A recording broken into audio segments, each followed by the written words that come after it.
So now Aristotle's critic on the Plato's theory of knowledge. Aristotle अपनी किताब खोलता है, अफलातून को कहते हैं तुम्हें ज़रा उस्ताद तो बड़े हो मेरे, लेकिन अब मैं तुम्हें बताता हूँ कि तुमने गलतियाँ क्या की हैं। पहला पॉइंट, द प्रॉपर्टीज। ये एरिस्टोटाइल अफलातून को कह रहा है। एरिस्टोटाइल खुद किसका स्टूडेंट था? प्लेटो को। अभी कैसे बोलते हैं अब जरा देखो, the properties that form unchanging. इसका पहला पॉइंट, एरिस्टोटाइल अफलातून से कहते हैं कि तुम कहते हो कि दुनिया के अंदर हर चीज़ क्या हो रही है? चेंज हो रही है। आइडियल फॉर्म में कोई चीज़ चेंज नहीं हो रही। बताओ ये कैसे मुमकिन है कि वो चीज़ जो चेंज नहीं हो रही वो आग के ऐसी चीज़ के साथ मिल रही है जो कि क्या हो रही है? कैसे होता है ये?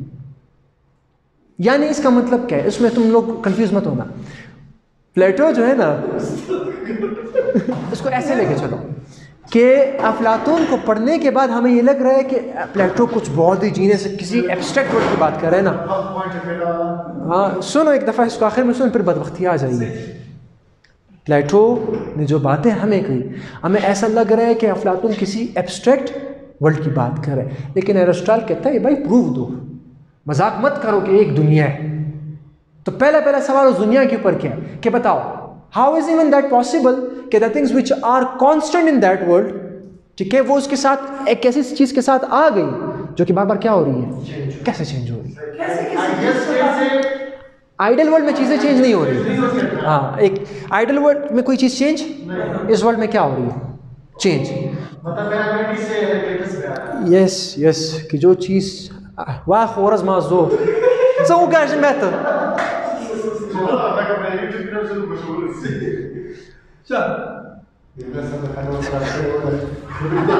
जो चीजें चेंज क्या हो रहा है? नहीं हो रहा है। कैसे वो एक चीज के अंदर आ रही है जो कि क्या हो रही है? मार्कर है, पेन है, आइडियल पेन है। Ideal pen is not changing in that world. कैसे वो नॉन चेंजिंग एक ऐसी चीज में आ रहा है जो कि क्या हो रहा है? चेंज हो रहा है। पहला पॉइंट, बताओ कैसे आ रहा है? नहीं देखो बताओ ये तो प्लेटो ने क्या कहा कि ये चीजें पहले से आइडियल फॉर्म में बनी है।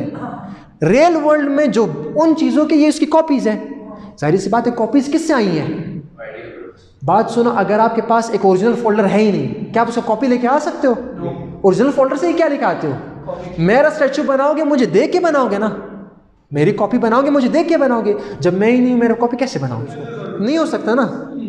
तो कैसे मुमकिन है कि जो चीज़ चेंज नहीं हो रही वो एक ऐसी चीज़ में आ रही जो कि चेंज हो रही? रीज़न दो, साइंस क्या है इसकी? किससे कह रहा है? पहला पॉइंट। दूसरा पॉइंट, हाँ यार क्यों नहीं तो जिंदा भी आखिर में देखना कि प्लेटो ने भी क्या कहा। How the perfect ideas get transferred, ये तो पहला पॉइंट हो गया कि हाउ द परफेक्ट आइडियाज। अच्छा एक और चीज़, पहला पॉइंट ये कि जो चेंज नहीं होता वो कैसे चेंज हो रहा है। दूसरा पॉइंट, प्लेटो ने कहा ना कि उस दुनिया से ये चीज़ें यहाँ पर आई हैं। बताओ कि उस दुनिया से इस दुनिया में कैसे आई है? रीज़न क्या है? एक मैकेनिज्म है, वो क्या है? तो पहला पॉइंट दूसरे से क्या कर रहा है? कनेक्ट कर रहा है। तीसरा पॉइंट समझो, देखो तीसरा पॉइंट क्या है कि फॉर्म्स जो है उधर जो दूसरी दुनिया है उसमें फॉर्म्स और आइडियाज़ है ना, उस आइडिया के उस दुनिया के अंदर एक ओरिजिनल और आइडियल मार्कर है। ये वाला मार्कर इस दुनिया में, तो ये वाला मार्कर उस दुनिया में क्या कर रहा है? पार्टिसिपेट कर रहा है। देखो वो जो ट्रांसेंडेंटल वर्ल्ड है ना वो है वर्ल्ड ऑफ आइडियाज।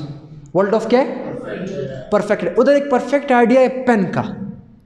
अर्थ के अंदर ये वाला मार्कर उसके अंदर भी क्या कर रहा है? कंट्रीब्यूट कर रहा है। क्योंकि देखो यार ये मार्कर उसी के साथ कनेक्टेड है कि नहीं है, तो ये कैसे उसमें कंट्रीब्यूट कर रहा है? उधर जो पेन है मार्कर है पड़ा हुआ है ना उधर, ये कैसे उसके साथ लिंक कर रहा है? तो देखो एक चीज़ है ना, हमने अफलातून को पढ़ के ये लगा कि यार अफलातून वाकई एक दूसरी दुनिया की बात करे, लेकिन फ़लसफ़ा लॉजिक्स पे है।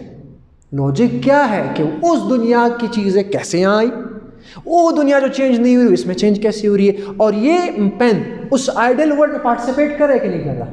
एक आइडियल पेन की तरफ इशारा कर रहा है नहीं कर रहा? क्योंकि कुछ प्रॉपर्टीज इसकी अब भी तो उस पेन जैसी हैं जो कि आइडियल है, कैसे उसकी तरफ पार्टिसिपेट कर रहा है? यानी दो चीज़ें, ये पेन वहाँ से आया कैसे और ये पेन खुद उसकी तरफ कैसे पार्टिसिपेट कर रहा है। लिंक क्या है? टू वे लिंक क्या है इन दोनों के बीच? एक क्वेश्चन के दो रुख है।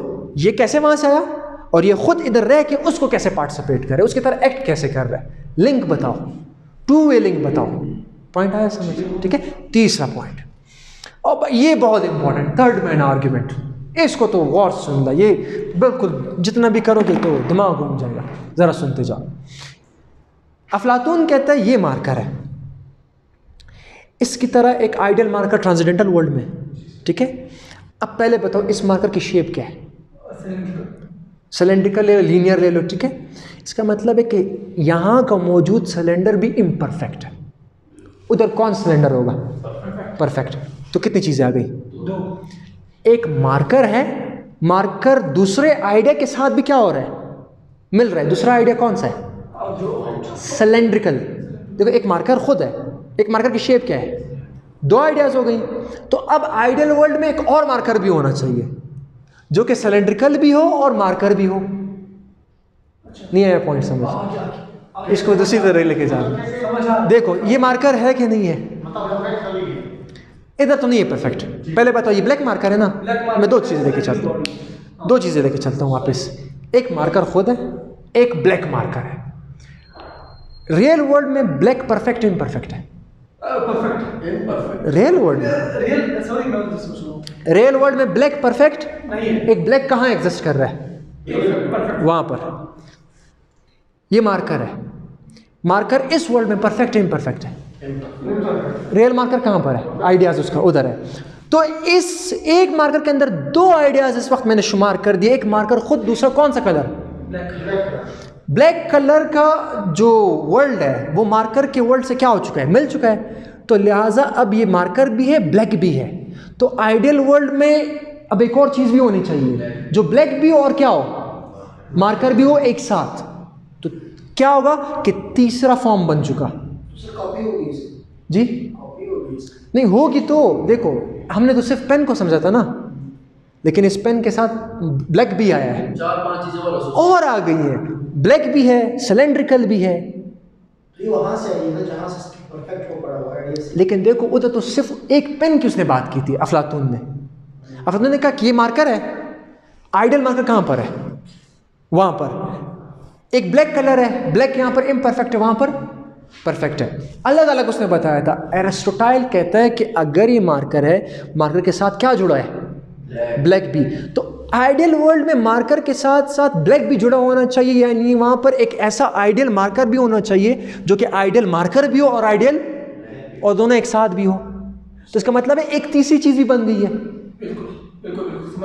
तीसरी चीज बनी है ना कि नहीं बनी? पहले तो सिर्फ उधर मार्कर था, अब उधर ऐसा मार्कर भी होना चाहिए जो कि मार्कर भी हो परफेक्ट और उसके साथ ब्लैक कलर भी क्या हो? परफेक्ट हो। तीसरी चीज बनी कि नहीं बनी? अब अफलातून ने ये भी कहा था कि चीजें आइडियल वर्ल्ड में क्या है? लिमिटेड है। चीजें आइडियल वर्ल्ड में क्या है? इस तरह तो हर चीज क्या हो चुकी है? अनलिमिटेड। पहले एक बंदे को लेके जाओ, बॉडी है, कलर है, शेप्स है, साउंड है, हर चीज का क्या हो जाना चाहिए? तो इस तरीके से आइडियल वर्ल्ड में फॉर्म्स इन्फिनिटी तक चले जाएंगे। कहां तक चले जाएंगे? थर्ड मैन आर्ग्यूमेंट इसको हम कहते हैं।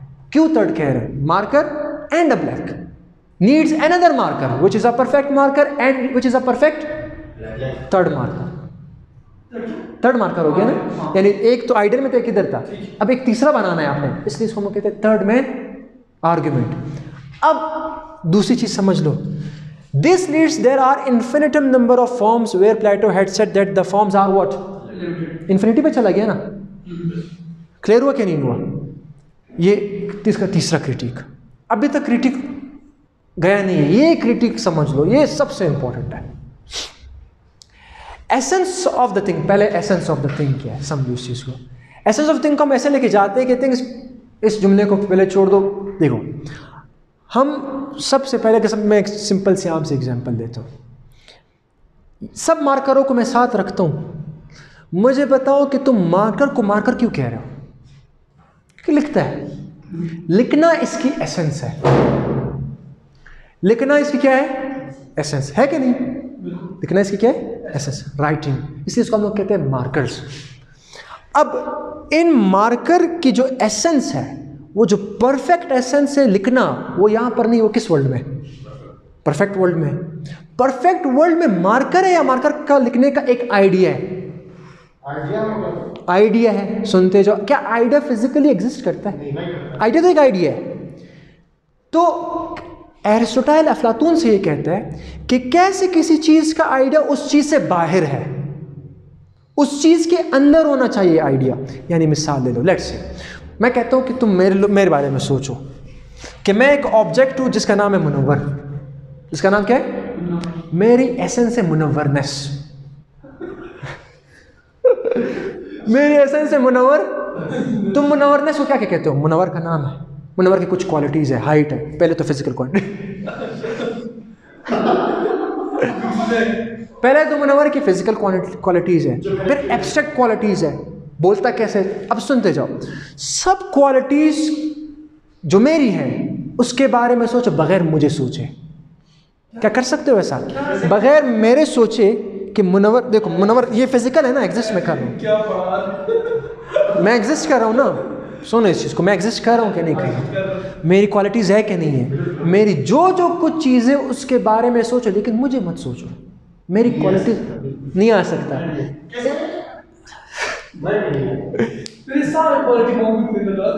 नहीं, देखो वो तो अलग, एक अलग बॉडी है, उसकी अलग एसेंस है।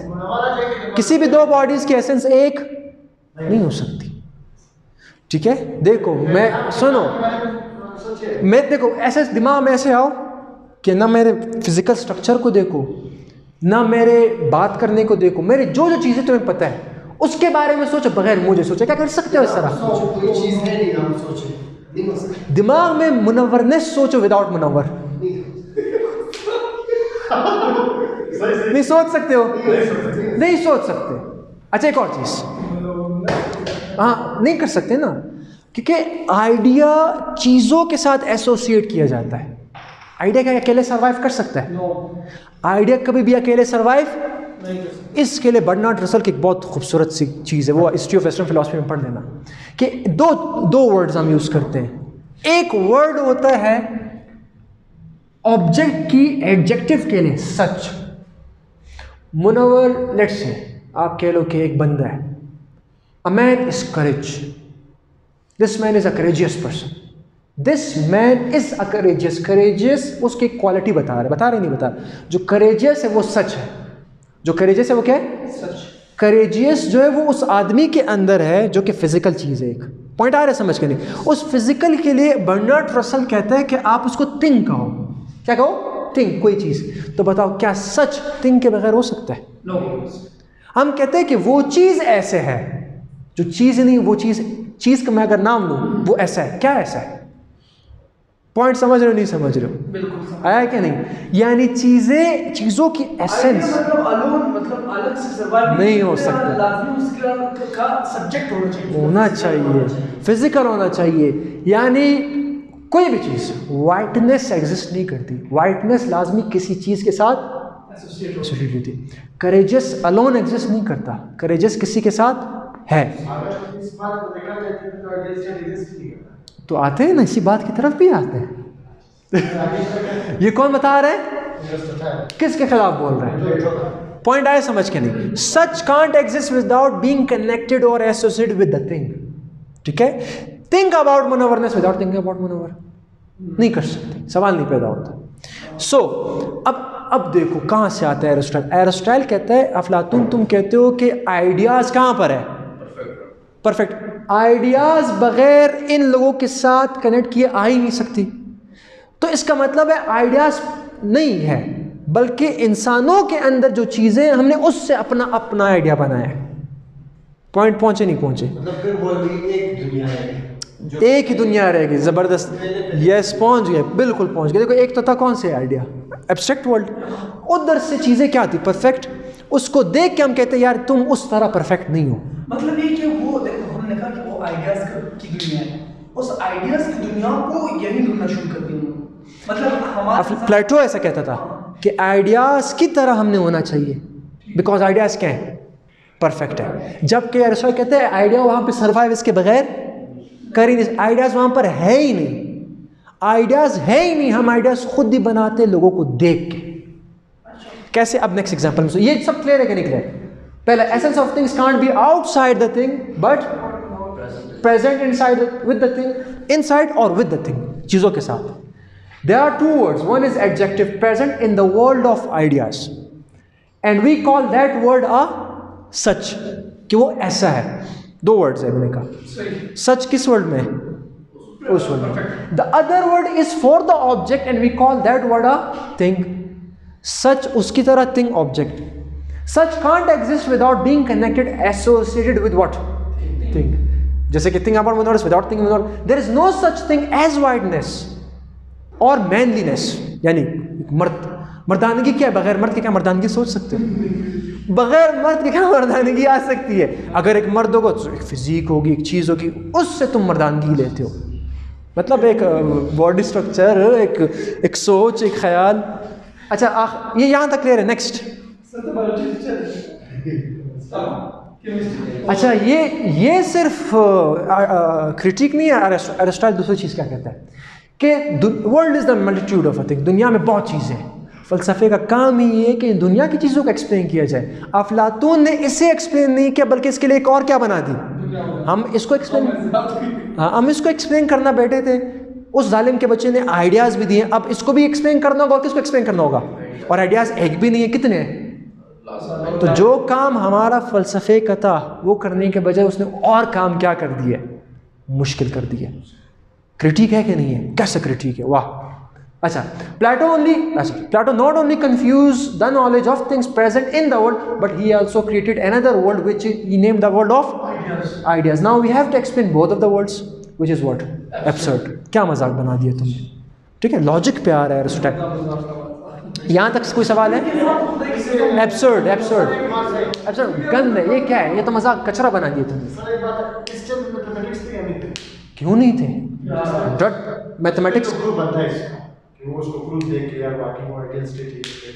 लेकिन अगर मैथमेटिक्स लेकिन अच्छा, अब पॉइंट है। चलो इसको सुनो, टाइम कम है, इसको सुनते हैं।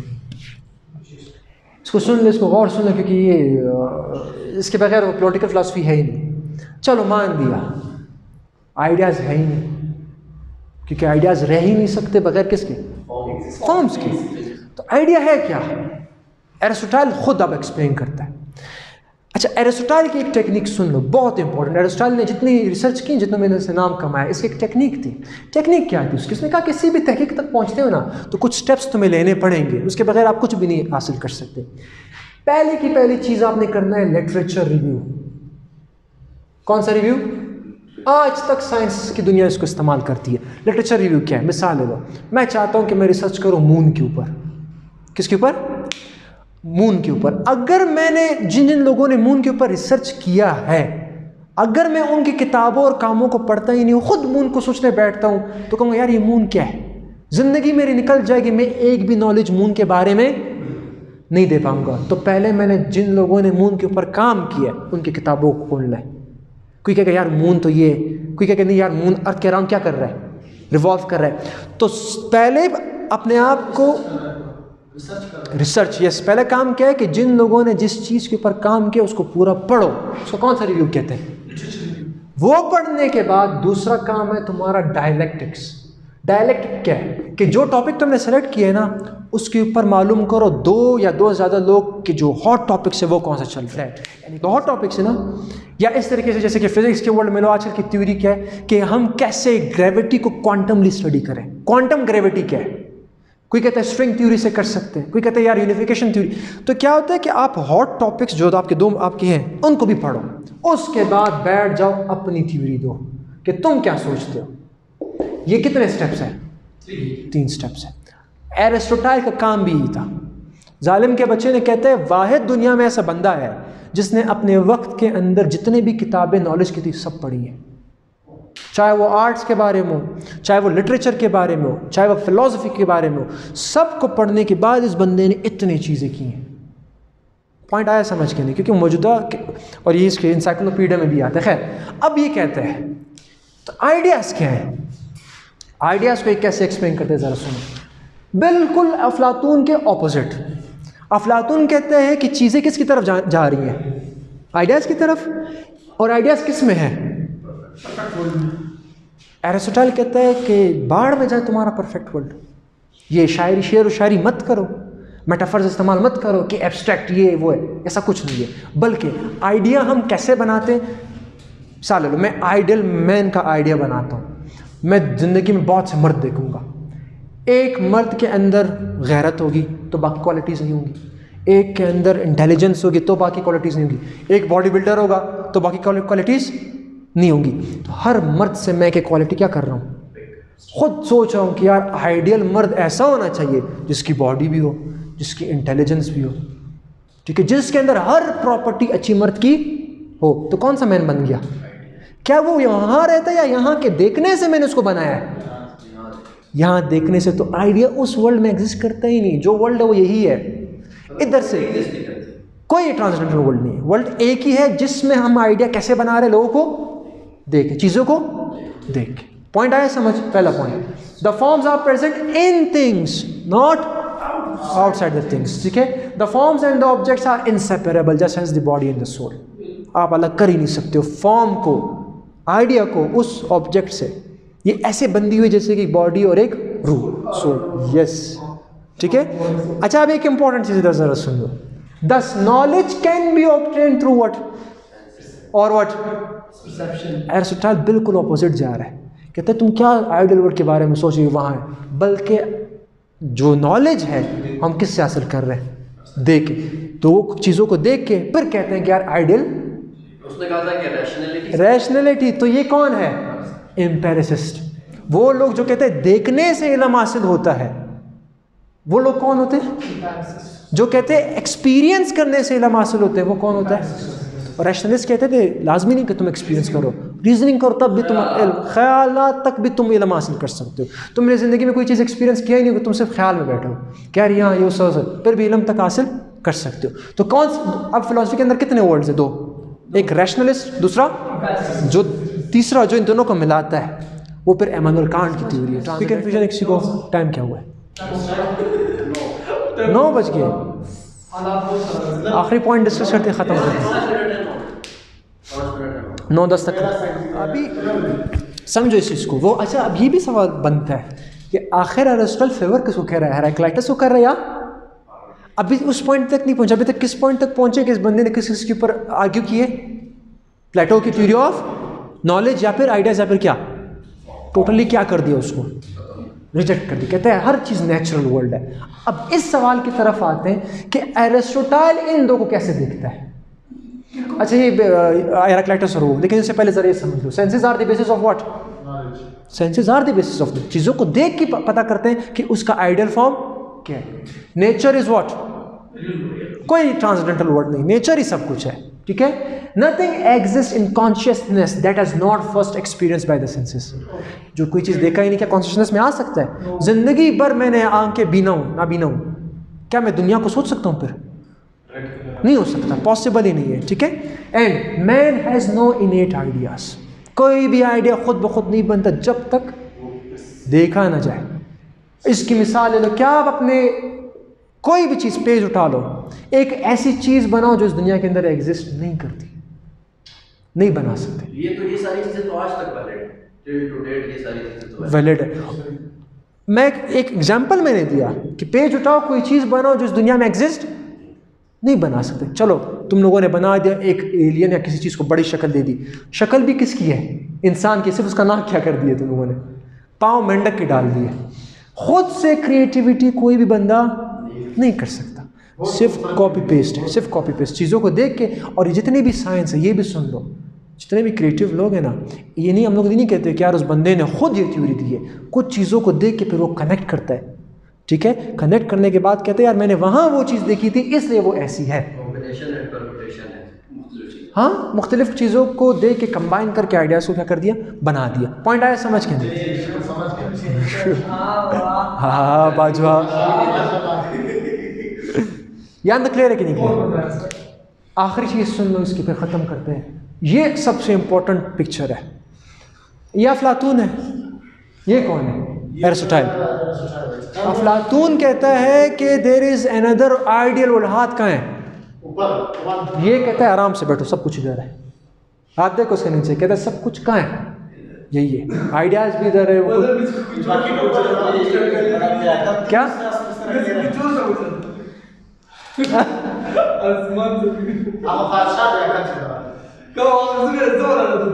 अच्छा ये सिर्फ एक आर्ट है, सिर्फ ये इस दुनिया में जो चीज़ आई है शुरू में, लाज़मी सी बात है वो तो किसी ना किसी चीज़ से मतलब इसकी वो है शाबियत तो वहाँ से आई है, तो इस हवाले से वो ठीक नहीं कह रहा। नहीं। अच्छा अब इसको कैसे वो एक्सप्लेन कर रहा है कि जो अनदर वर्ल्ड है उसको एरिस्टोटल इतनी, अच्छा अब एरिस्टोटल की एक और थ्योरी भी आगे आ रही है, वो भी मैं बताता हूँ, जिसके अंदर वो गॉड का जिक्र करता है कि ये सब चीज़ें लाजमी है कहीं ना कहीं से आई हैं, खुद ब खुद नहीं आ सकती।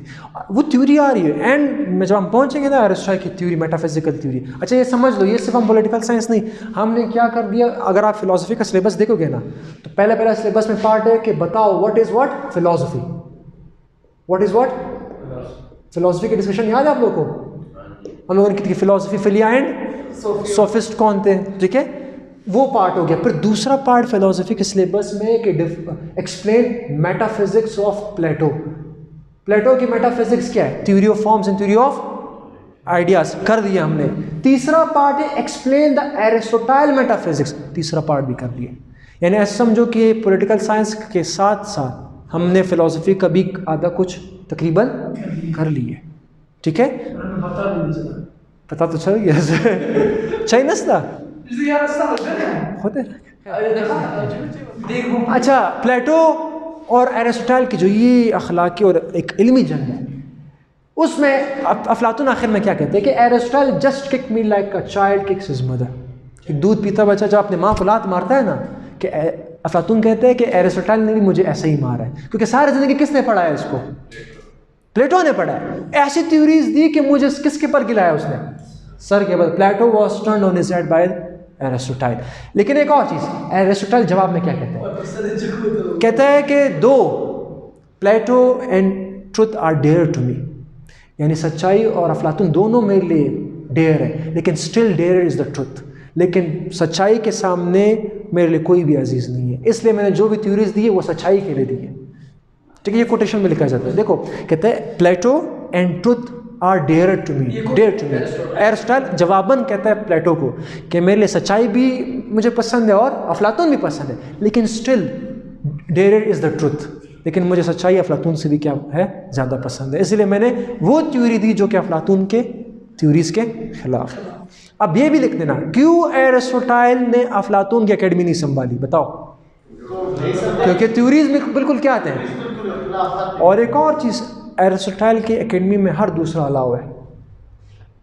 लाइसियम जो एकेडमी है ना, उसमें हर दूसरा तीसरा खास का आना जाना। अच्छा ये सबसे इम्पोर्टेंट पॉइंट। तो एरिस्टोटल ने इतने चीज़ें दी, किसके खिलाफ दी?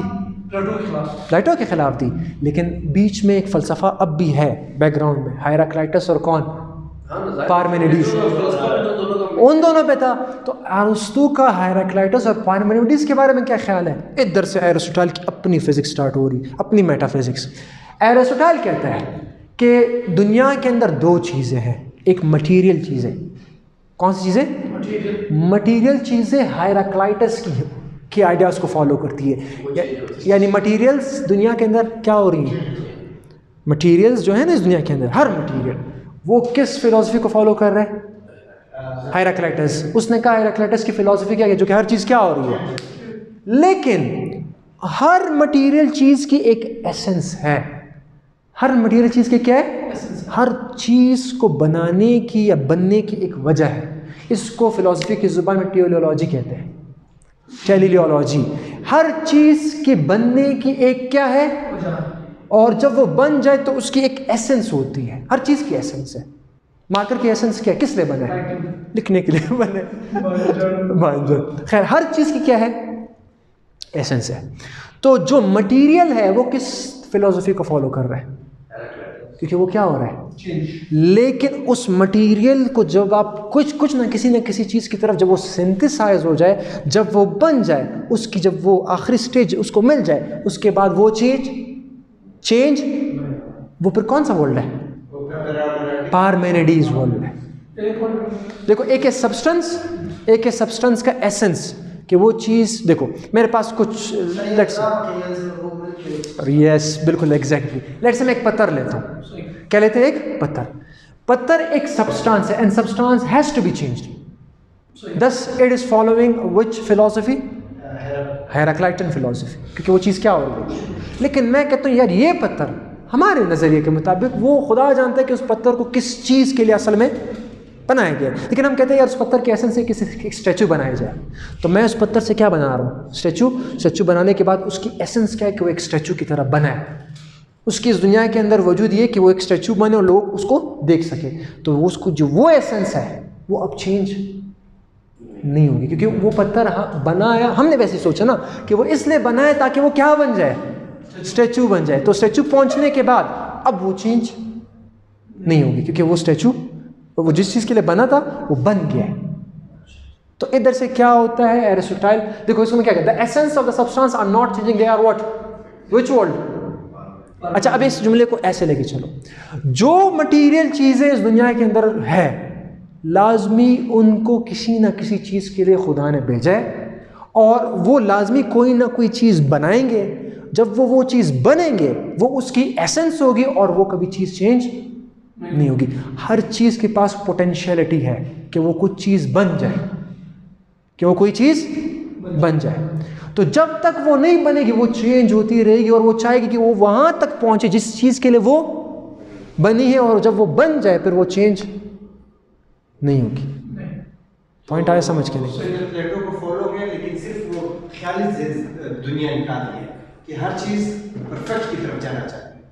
परफेक्ट देखो होने के बाद वो चेंज नहीं, उसने तो परफेक्ट को बोला ना, लेकिन उसने ये नहीं बोला कि वो चीज़ें बनी क्यों हैं। मतलब चीज़ परफेक्ट हो सकती है। देख जो चीज़ मतलब वो परफेक्ट बनाना चाहते हैं ना, मार्कर से जो तेरे मटेरियल है मार्कर बन के बस अब हाँ, ये इसकी एसेंस है कि इसको लिखना है, लेकिन ये हमारे नज़रिए तक है, क्योंकि ये मार्कर हो सकता है इसके बाद भी चेंज हो जाए, है कि नहीं? हम इंसान है, लेट्स से आप लिमिटेड नॉलेज तक रखो, हम रॉ मटेरियल से लेट्स से बने, combination of a man and a woman, ठीक है, स्पर्म और एम्ब्रियो, एग्स वगैरह, वो मटेरियल था, उसके बाद हम बनते गए, ठीक है। यानी हमारे जो माँ के पेट में जो एक मटेरियल्स मिले आपस में, उनके पास एक पोटेंशियलिटी है कि वो एक चीज़ बन जाए, वो एक तरफ जा रहे हैं। हम लेट से एज्यूम करते हैं लिमिटेड नॉलेज के लिए कि हमारी पोटेंशियलिटी ये कि हम जवानी तक पहुँचे, तो हम चेंज होते गए कि नहीं होते गए? एक फिक्स, लेट से मैं कहता हूँ कि अगर जवानी एक फिक्स पॉइंट थी तो अब मेरी जवानी चेंज नहीं होगी, लेकिन हमें अभी आगे मरना भी है, डिके भी होना है, कि हम उस वक्त तक चेंज होंगे जब तक हम किधर तक ना पहुँचे, अपने पेनिकल या एसेंस तक ना पहुँचे, फिर हम चेंज नहीं होंगे। पॉइंट जरूर सो क्या हुआ? दोनों वर्ड्स को मिलाए नहीं मिलाए, लेकिन अंदाज क्या है इसका कि एक नज़रिया दिया है, बहुत मुख्तलिफ नज़रिया। पिछले टीचर कहते हैं ना कि यार हमें बना एक वजह के लिए बना है, ये चीज़ फॉलो कर रहे हैं हम सब, ये इस्तेमाल करते हैं, क्रिश्चियंस भी इसको फॉलो करते हैं, पता है, क्योंकि ये किसको मान रहा है? टियोलॉजी को, कि हर चीज़ के पीछे क्या है?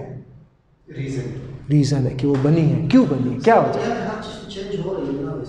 हाँ, हो रही है, मतलब ये उससे वो अपने फाइनल कॉज की तरफ अब तक पहुंचा नहीं है। हाँ, हम अपने लिमिटेड तक ये कह देते हैं कि यार मैंने एक स्टैचू बना दिया, उसका फाइनल कॉज है कि वो स्टैचू बन जाए।